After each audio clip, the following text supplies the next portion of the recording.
both you and Representative Dore can probably bank on Elbert County being Republican for the rest of your lives. But once you peel back the layer of that onion, the county's being run by Democrats and environmentalists at the zoning level.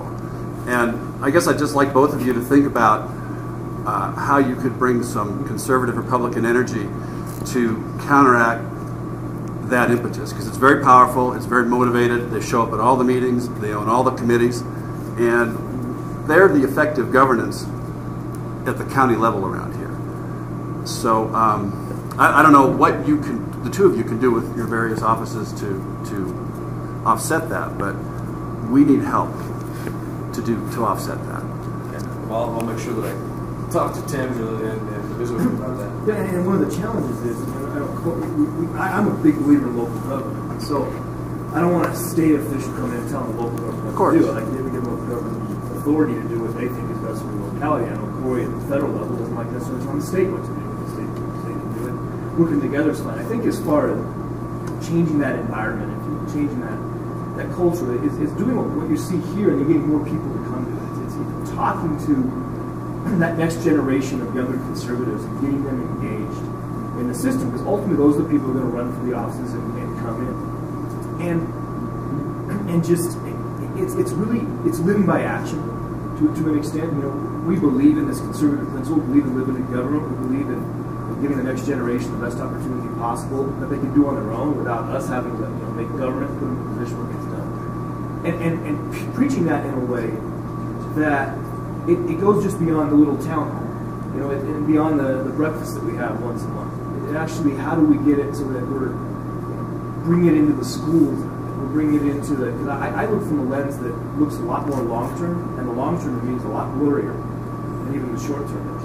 Well, I mean, it's a tactical problem, because if they succeed in, for example, shutting down energy development in Elbert County, that's a lost economy that you won't have in your districts and in your jurisdictions, and won't benefit all the voters around here. And they've effectively done that so far through zoning and delaying tactics and moratoriums. We have a moratorium right now on all sorts of special districts. So there are real outcomes right now that they're tangible, and we're being adversely affected today. Well, you got people in the room like Caleb, who's done an incredible job of exposing things, around the state and both at the federal and state level, just by showing up and making sure that what's said gets out there. So I think Tim's right. I mean, getting people, what's the old adage? The world is run by those who show up.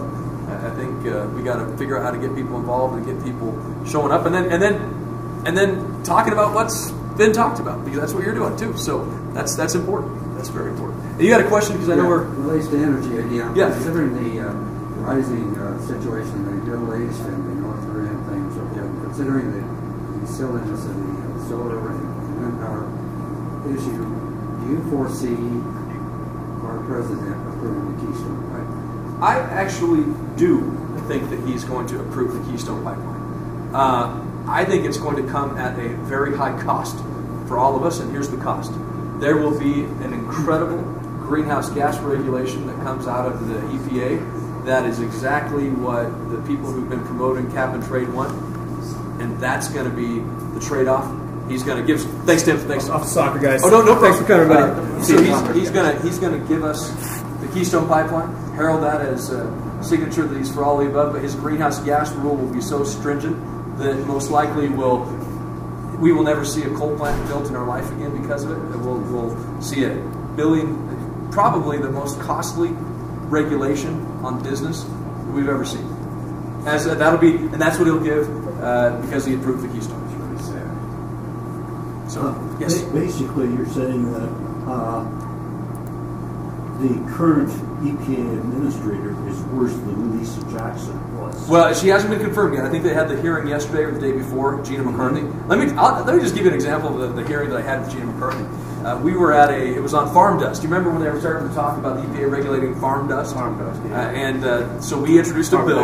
Yeah, we introduced a bill that would prohibit them from regulating farm dust.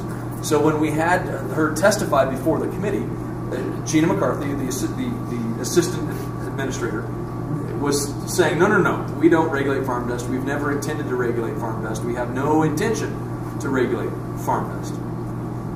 So when it got to me to ask the question, I asked, do you regulate farm dust? And she said, no. And then I asked it another way. I said, do you regulate dust from farms? And she said, yes.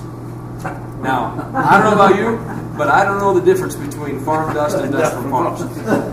But that's the kind of person that is going to be approved as head of EPA. How the heck do you regulate? We bring them in to oversight hearings. We have these. We defund them.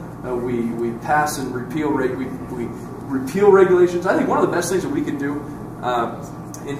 right now. Tim left. Too bad he did, because they've got the rule review bill. The rule review bill down at the state legislature requires that any rule that comes out of a state agency then has to be approved by the legislature in a simple up or down vote. And so every time the health department or the transportation department comes up with something, the state legislature gets to say yes or no to that. We ought to have the same thing at the federal level. When a rule comes out of an agency, especially if it has a massive impact, a major impact on the economy, then Congress ought to be saying yes or no to it. Well, those rules are being The law of the land.